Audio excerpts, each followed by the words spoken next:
একজন বাবা বৃদ্ধাশ্রমে বসে ছেলে মেয়েদের অভিশাপ দিয়েছেন এবং বলেছেন তার সন্তানরা যেন তার মৃত্যুর পর লাশটাও না ছুঁইতে পারে। সম্প্রতি এটি মিডিয়া ভাইরাল হয়েছে। ঘটনাটি আমাকে গভীরভাবে ভাবিয়েছে। আমার মেয়েও আমার কথা শুনে না। ছেলে মেয়ে এবং বাবা মায়ের উদ্দেশ্যে একটু নাসিহা করবেন প্লিজ।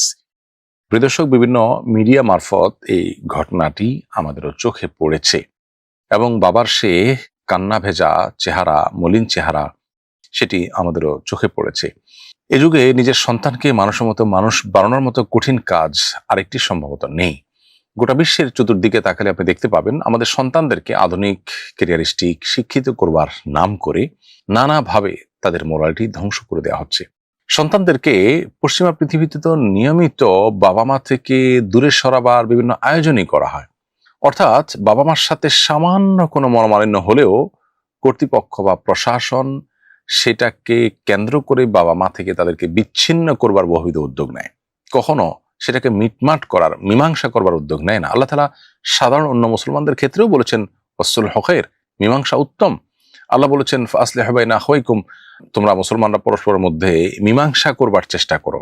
সেখানে মা বাবার সাথে সন্তানের, স্বামীর সাথে স্ত্রীর যদি কোনো কারণে মনোমালিন্য হয় তাহলে মীমাংসা করার চেষ্টা না করে বরং সেখানে বিচ্ছিন্ন করার চেষ্টা, সেখানে অধিকারের নাম দিয়ে পৃথক করার চেষ্টা, এটা কোনো অবস্থাতেই গ্রহণযোগ্য নয়। এটা মানব সভ্যতার জন্য অন্তত ভালো কিছু বই আনে না।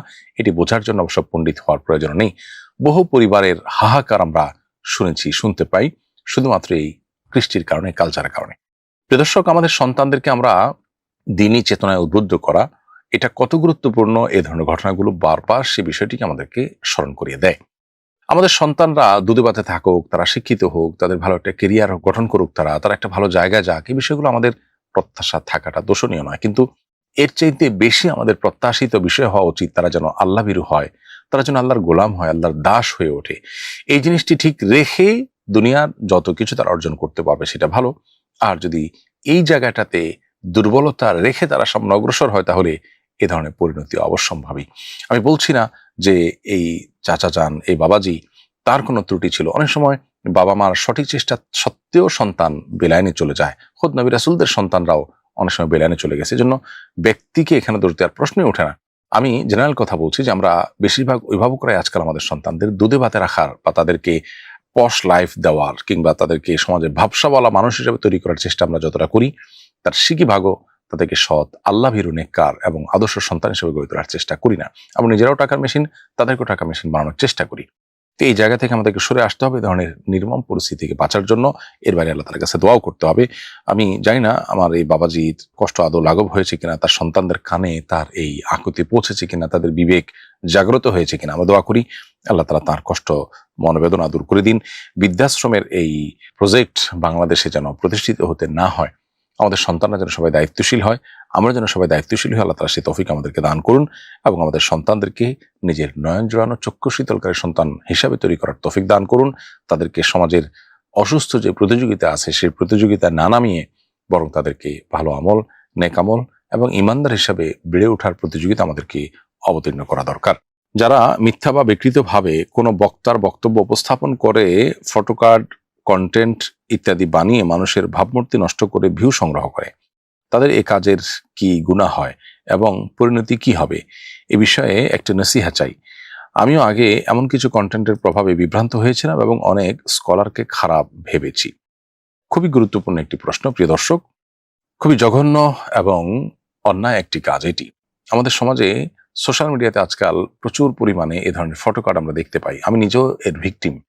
অনেককে দেখা যায় যে আমাদের ছবি দিয়ে আমাদের নামে এরকম মিথ্যা উক্তি তৈরি করে সেটাকে প্রচার করে অনলাইনে, যেই উক্তি আসলে আমাদের নয় এবং উক্তিগুলোকে এমনভাবে তৈরি করা হয় যে মানুষ বিশ্বাস করে ফেলতে পারে সেটাকে। অর্থাৎ মানুষের কাছে বিশ্বাসযোগ্য করে বানোয়াট উক্তি, মিথ্যা উক্তি আমাদের নামে এবং অন্য আরো অনেকের নামে তৈরি করে সেটাকে অনলাইনে প্রসার করা হয়। অনেক সময় এগুলো ট্রল করার জন্য করা হয়, অনেক সময় তাকে ব্যক্তিকে হেয় করার জন্য করা হয়, ষড়যন্ত্রের অংশ হিসেবে, শত্রুর অংশ হিসেবে এটি করা হয়। যদি কোনো মুসলমান পরিচয়ধারী কেউ এটি করে থাকেন তার জেনে রাখা উচিত এখানে বেশ কয়েকটি কবিরা গুনার সমাবেশ রয়েছে। একত্রে অনেকগুলো কবিরা গুনাহ হয়ে থাকে একটি কাজের মাধ্যমে। প্রথমত মিথ্যা অপবাদ হয়।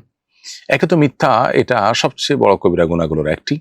আবার মিথ্যার মধ্যে আবার আপনি শুধু মিথ্যা বলছেন তা নয়, তার মাধ্যমে আরেকজনের নামে মিথ্যাচার করার ফলে তার নামে আপনি অপবাদ দিচ্ছেন, তিনি যেটা বলেন না সেটা তার ব্যাপারে আপনি আরোপ করছেন, সেটি আরেকটি গুনাহের ব্যাপার।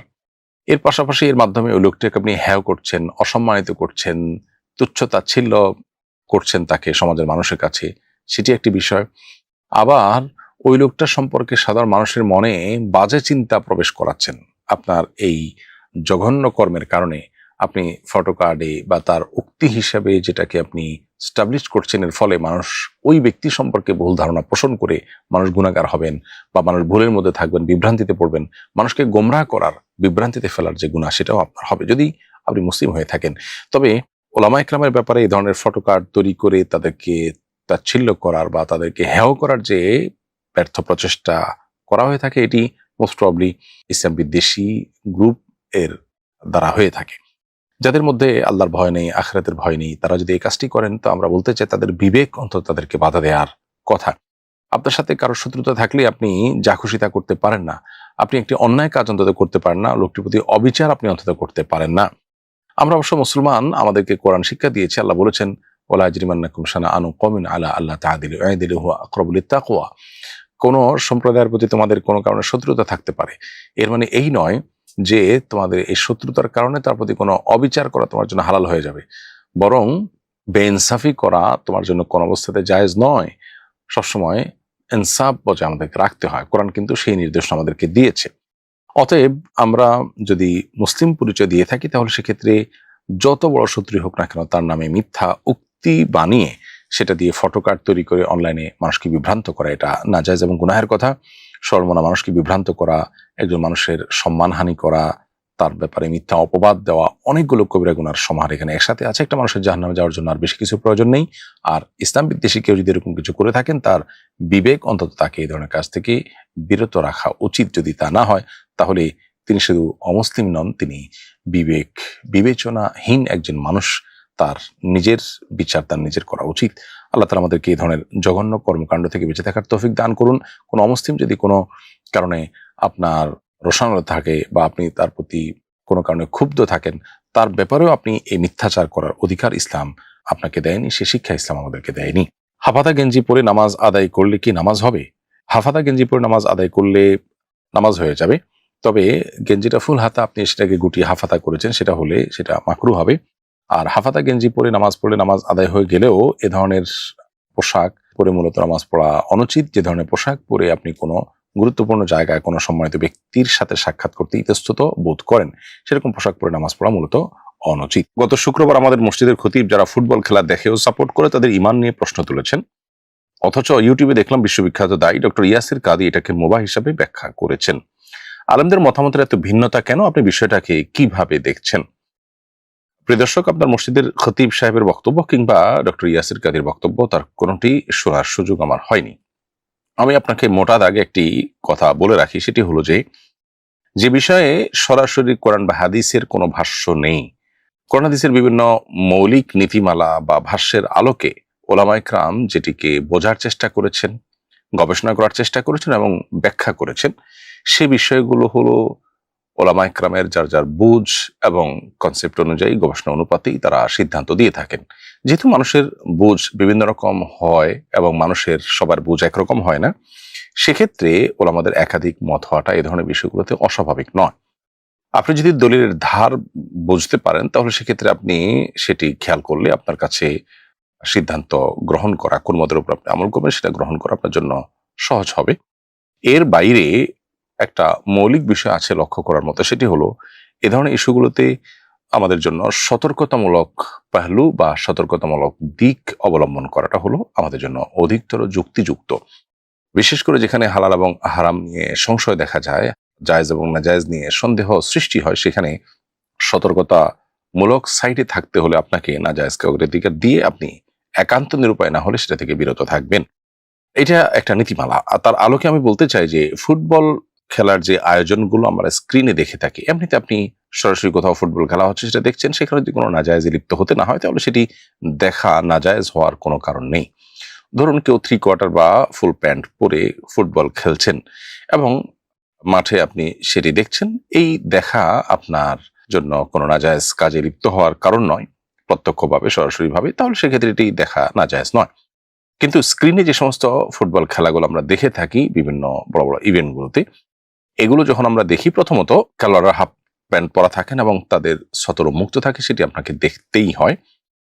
এটি দেখা ছাড়া আপনি খেলা দেখতেই পারছেন না। এর বাইরে আপনার এই খেলা দেখাকালীন সময়ে প্রতি মুহূর্তে আপনাকে চোখের জেনা করতে হচ্ছে এবং মিউজিক আপনাকে শুনতেই হচ্ছে।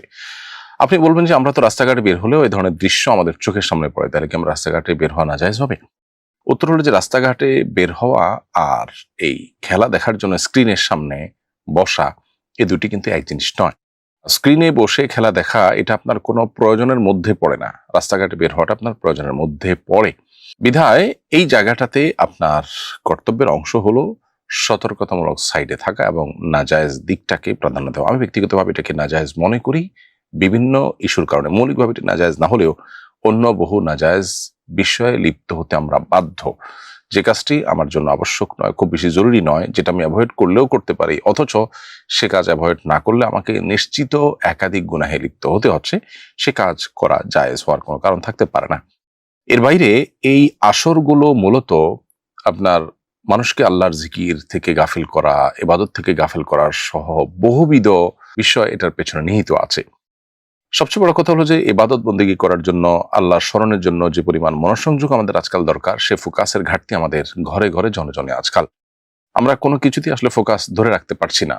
ডোপামিন এত বেশি আমাদের চতুর্পাশে, আমাদের মানে এত আয়োজন, যে আয়োজনের ফলে আমাদের প্রতিনিয়ত ডোপামিন নিঃসরিত হচ্ছে এবং ডোপামিন আমরা হাবুডুবু খাচ্ছি বলতে গেলে। সেই এরকম একটা সময়, এরকম একটা ইভেন্ট মানুষের মনোযোগকে কত বেশি, মনোযোগের শক্তিকে, সামর্থ্যকে কত বেশি ধ্বংস করে দেয়, সেটা বলবার অপেক্ষা রাখে না। আপনি নিজের ইবাদত বন্দেগী, নিজের ফোকাস, মনোযোগ, আল্লাহর স্মরণ, এগুলোকে ধরে রাখবার প্রয়োজনে হলেও এ ধরনের ইভেন্ট থেকে আপনার দূরে থাকা উচিত সন্দেহাতীতভাবে। এর বাইরে এটাকে ঘিরে যে জুয়াসহ বিভিন্ন হারাম বিষয়গুলো বিশ্বব্যাপী প্রতিষ্ঠিত হয়ে থাকে এবং সেগুলো আপনার ব্র্যান্ডিং হয়ে থাকে, সেটাও কিন্তু বলার অপেক্ষা রাখে না। বিধায় নানাবিধ কারণে একজন ইমানদার তার জীবনে মূল্যবান সময়গুলোকে এ ধরনের খেলাধুলার পেছনে, বিশেষ করে যে খেলাধুলা বলা হচ্ছে নিছকই বিনোদন, সেগুলোকে জীবনের খুব গুরুত্বপূর্ণ বিষয় বানিয়ে ফেলা, তার জন্য শত শত ঘন্টা ব্যয় করা, নিজের মনোসংযোগ নষ্ট করা, সেগুলো দেখতে গিয়ে বহুবিধ গুনাহে লিপ্ত হওয়া, এগুলো কোনো ইমানদারের জন্য অন্তত সাজে না। নবী করিম সাল্লাল্লাহু আলাইহি ওয়াসাল্লাম বলেছেন, মান হুসনি ইসলামিল মারই তারকু মা লা ইয়ানিহি, একজন মুসলমান ইসলামের সৌন্দর্য হলো অনর্থক কাজ থেকে বিরত থাকা। নবী করিম সাল্লাল্লাহু আলাইহি ওয়াসাল্লাম নিজেও কিন্তু কোনো কোনো খেলা, কোনো কোনো আপনার শারীরিক কসরতের যে কম্পিটিশন, সেটা উপভোগ করেছেন। এটা ততক্ষণ পর্যন্ত জায়েজ, যেটা আমরা শুরুতে বললাম, যতক্ষণ পর্যন্ত এখানে কোনো নাজায়েজ বিষয় যুক্ত না হচ্ছে, যতক্ষণ পর্যন্ত এটি আপনাকে নেশা তৈরি করতে না পারছে এবং এডিকশন তৈরি না করছে। এই জাতীয় খেলাগুলো যারা নিয়মিত দেখেন এবং ফলো করে থাকেন, এটা তাদের কাছে অনেকটা নেশার মতো হয়ে যায়। কিন্তু বিধায় এই বিষয়গুলো নিয়ে আমাদের ভাববার যথেষ্ট সুযোগ আছে এবং এটিকে জায়েজ যদি কোনো আলেম বলেও থাকেন, তারপরেও সতর্কতামূলক সাইড হবে আপনি এটা থেকে দূরে থাকা, অ্যাভয়েড করা। পশ্চিমে যে সমস্ত ওলামা ইকরাম থাকেন, তারা পশ্চিমের প্রভাবে অনেক ইস্যুতেই তারা কিন্তু বেশ খানিকটা বলা যেতে পারে মডারেট হয়ে থাকেন, বেশ খানিকটা তারা কম্প্রোমাইজিং হয়ে থাকেন। সেটা পরিবেশের প্রভাব অনেকটা বলতে পারেন। এই বিষয়টা কিন্তু বিভিন্ন ক্ষেত্রে আমরা দেখেছি। সমকামিতার মতো একটি স্পষ্ট হারাম বিষয়, যে বিষয়গুলো আমাদের কোনো দ্বিমত নেই, ভিন্নমত নেই, সে ব্যাপারে দৃষ্টিভঙ্গি কি হবে, এ বিষয়ে আমি পশ্চিমের আলেমদের মতামত শুনে বেশ অবাক হয়েছি। সব আলেমদের না, কোনো কোনো আলেমের মতামত শুনে বেশ অবাক হয়েছি। তো এই জন্য কেউ যদি কোনো হারাম বা কুফুর দ্বারা পরিবেষ্টিত এলাকায়, কাফের অধ্যুষিত এলাকায় বসবাস করেন, সেখানে সব কথা তিনি মন করে বলতেও পারেন না এবং এলাকাতে যে তার ওই অঞ্চলে যে হারাম বা কুফুরের ছড়াছড়ি আছে, সেটার প্রভাব তার মধ্যে কিছু না কিছু হলেও পড়ে, আর কিছু না হোক একটু হলে তিনি কম্প্রোমাইজিং হয়ে যান। ফলে এই বিষয়টি আমাদেরকে মাথায় রাখতে হবে সিদ্ধান্ত নেওয়ার ক্ষেত্রে।